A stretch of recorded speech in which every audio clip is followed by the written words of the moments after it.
So, you guys have been offering me so many watches recently, and I just can't say no when you guys offer watches. So I do have these 5 watches that I've bought in the last 2 days. And what I will say is, if you guys have more watches that you want to sell, I am open to buying them. I'll show you these 5 watches in a sec. But what I actually want to talk a bit more about in this video is AD relationships. And it's something that isn't really talked about that much. AD relationships. How do you sell a watch if you want to? How do you sell a watch that you get from an AD knowing that you're going to be safe and that your relationship with the AD will still be as strong as it was? Because people get offered watches all the time that, you know, they like, but they can make a bit of money on, and, you know, it is what it is. You know, flipping watches isn't something that I care about. If people want to do it, it's fine by me. But the reason why I talk about this is because in the last week or two, I've been offered some watches that are quite exclusive, pretty rare, and if I were to put them on my YouTube channel or on my Instagram page, it might be pretty obvious who the seller is. An AD or Rolex or AP might for whatever reason see my page and be like, well, we know whose watch that is, because it's a rare watch and we only get one of those a year. So I want to talk about part of my job as a watch dealer running a watch business. What are the things, what are the steps, what are the methods that I take to make sure that you guys as sellers are safe and protected with your AD? Well, let's talk about it. So let's use this as an example, and this is something that I can talk about. This is an AP Royal Oak. It is quite a rare watch. It's a green dial 15510 ST, and you know, this is a really rare watch. Like I said, it's a very difficult watch to come by, but not the rarest, not super exclusive. So I can show you this, but I have, you know, almost 3 years into the business, I've built up a really good network of buyers. I know a lot of people that collect watches privately all over the world. So if I do get a very exclusive Rolex or Patek or AP, I have a bunch of people that I can call, get in touch with, and offer these watches to discreetly, offline, off the market, off the grey market. And this is something that I guess I'd like to hope that all dealers will do, because imagine I just posted I don't know, I'm giving an example, like a platinum Daytona or whatever, you know, a super rare Rolex, right? And I couldn't just really flaunt a 2024 Platinum Daytona in London, because the AD might quite quickly know who was sold that watch, and then you'd get blacklisted. So it's important for me to go to my private buyers. It is interesting, one of the most common questions that I get when people sell me watches is like, can you don't show the serial number, please can you protect my identity and keep me anonymous and all this kind of stuff. And I just say, yeah, absolutely. I ask the question, would you rather the watch go abroad? Or if not, I can just sell it privately. So yeah, basically the #1 job that I have is to keep my customers happy, to keep the sellers happy.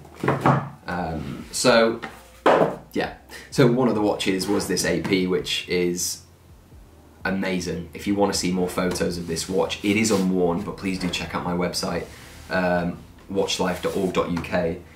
We'll move on to these 4 now. I have I actually bought all 5 of these. No, I didn't. I bought 4 of these watches yesterday and 1 watch 2 days ago. The first Rolex that I got is a two-tone GMT. This is the GRNR, known as the Zombie. Very popular watch. All GMTs at the moment are flying off the shelves. Yeah, this is a 2023. It's unworn and it's still actually got a sticker on the clasp. And by the way, guys, if you didn't know, you might already know, but to have stickers left on the watch is quite rare. It either shows that the AD has forgotten to take the stickers off, or they trust you very, very much. And whoever bought this watch from the AD, they trust that person a lot, because they thought, you know what, this guy isn't going to sell the watch, but obviously they have. But that's sometimes how you get the stickers on. Now, you might not know, but it's actually a rule given by Rolex that all ADs have to take the stickers off. If they don't, they will get a slap on the wrist. And if they continue to do something like this, where they don't take the stickers off for their clients, they might lose their license to sell Rolex. which isn't a good thing. Hence why it's very, very rare that you do get stickers. And sometimes also you get the bezel protector. I don't understand the bezel protector thing, because sometimes you get it, sometimes you don't. But anyway, that is the first watch, well, that's the first Rolex that I have newly for sale. Moving on to another, so two of these are actually the same watch, but slightly different. We'll go to this one first. This is one of my favourite watches this year. It's one of the ones that, well, I've talked about non-stop. No, it isn't. It's this one that I've talked about non-stop. This is a 2022 Pepsi GMT. Full set, all the links, everything with it. I'm going to keep that out because this watch is the one that I've talked about a hell of a lot. And I was one of the big advocates of, not advocates, but I was one of the people saying that this would probably get discontinued, and it didn't. You know, sometimes you can be wrong, or your guesses can be wrong. But yeah, so this is a 2024 GMT Pepsi. This is a 2022 on Oyster. This is Jubilee. This is my third GMT Pepsi on Jubilee now this year, which means they are producing these watches. So whatever production issues we all thought they had, were they actually issues, or were Rolex just doing this as like not a publicity stunt, but were they holding back the Pepsis to like build interest? God knows. It's interesting, at Watches and Wonders a couple of months ago, one of their main features on the Rolex stand was a Pepsi GMT bezel all the way around, so you could see the blue and the red, and it was kind of like not a middle finger to everyone that thought it would get discontinued, but I just thought it was interesting that that's the watch that they used to kind of represent the brand in 2024. Quite funny. But yeah, these two available. More info on my website, or just send me an email message or DM on WhatsApp. And then final watch, this is a Blue Sky Dweller on Oyster bracelet, and yeah, not a watch that I can wear because my wrists are too small and it looks a little bit daft. This is a 42mm watch, so for me, case-wise, it's too big, and also because it's a more complicated watch, it's a chunkier watch. It's thicker just because you have more going on inside the watch in layman's terms. Yeah, very nice. 2023 full set, and yeah, for anyone that likes this watch, this I can actually do for a really, really good price, as with all the watches. But yeah, I guess going back to what I was saying before, it's almost like just trying to give some clarity around how it works with more expensive watches. You know, most of the time I do need to advertise the watches, or otherwise it's more difficult to sell them. But for the more expensive watches, yeah, it's definitely something that I do to help protect the people of the country. Now, what you can't see in front of you is well, this is a cookie, not a cake, and this was like a light. What are these called? Light. I don't know, candle, firework thingy. Firework candle, you know, the one that's a sparkler. It was my birthday a couple of days ago, which you might not be able to see because it's probably blurry, but you can see all my cards over there. And what the eagle-eyed people amongst you will have noticed is that there's a 3 and a 0 on one of those cards, which is I don't know how I feel about it, because I've turned 30 years old. I've entered a new decade. And it's interesting, every birthday I kind of look at my past year and I think, has it been a good year, has it been a successful year, and have I got better, has whatever I'm doing, has that grown, you know, my business and brand.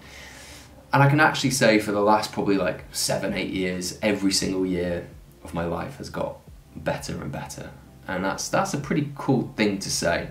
For me, as long as I travel, as long as I live in a really nice place, a place that I like, as long as I develop myself and get fitter, healthier, faster, stronger. For me, it's not getting stronger, it's getting faster now because I run a lot. And as long as my business grows and my bank account grows, like, I'm pretty happy. as well as my relationships, as long as they're doing well as well. I'm kind of okay with it. So yeah, guys, I've turned 30 years old. Yeah, I'm just thinking of other ways that even for any watch, obviously you've got the serial number on the watch, so you need to make sure, well, I make sure that the Rehort ring on the dial of the watch doesn't show the serial for the newer modern Rolexes. Also the swing tag as well has the serial number on, so I will flip it over and make sure you can't see it. And then obviously as well the Rolex card, the green warranty card, so they all have the serial number on, which will automatically link the buyer to the watch. So for any watch, that's an absolute given. So for anyone wondering, yeah, for any watch that you sell, that is something that is just general practice now. It's something that I do with photography and filming. Just I'm very, very conscious and aware that anytime I do pick up a watch, I hide any sort of serial. But like I said, I'll say it again, like a super, super exclusive watch, and I wish I could show you some of the watches that I've been buying recently. Genuinely wish that I could show you, because it's just, they're just some amazing watches that I've bought and sold. So it's annoying sometimes, and for me personally, I would rather advertise them, because there'd be more people that would see the watch and therefore more people would probably buy it. But it's just one of the deals that you have to make with the seller. Like, if they're willing to sell it to you, sometimes their terms are you have to sell this offline discreetly, and that's fair enough. I've got to say thanks to anyone that's trusted me so far to, you know, sell watches like the ones I've sold. You can probably think about those watches, right? I don't know, think of Patek and Rolex. You can probably have an idea of what they are. But yeah, I've got to say thank you. Anyone else as well that you know, messages me and wants to sell a watch, it's literally the reason why my business is doing as well as it's doing at the moment. So thanks, guys. And you know, some of you guys have messaged me recently as well, saying that like it's amazing to see how well your business is doing. I can see that it's growing, and it means a lot when people reach out and say that, because yeah, it kind of, I don't know, shows me that I'm doing something right. So yeah, that's. If you guys have any questions about exactly what I've been talking about today, please do feel free to message me, and I'm happy to have a chat about how we can keep your identity a secret. Also, if you want to wish me happy birthday, you can do. No, I'm joking, you don't have to. Actually, what I would appreciate, if you have any of you guys are 30 or above, if you want to share some tips about how to go through your 30s in style, and how to effortlessly glide through the 30s, I'd appreciate to know, because we're all just winging it out here, aren't we? We're all just trying to make it. But anyway, guys, I'll see you in the next one. Thanks for watching. Please like, subscribe. I'll see you soon. Bye bye.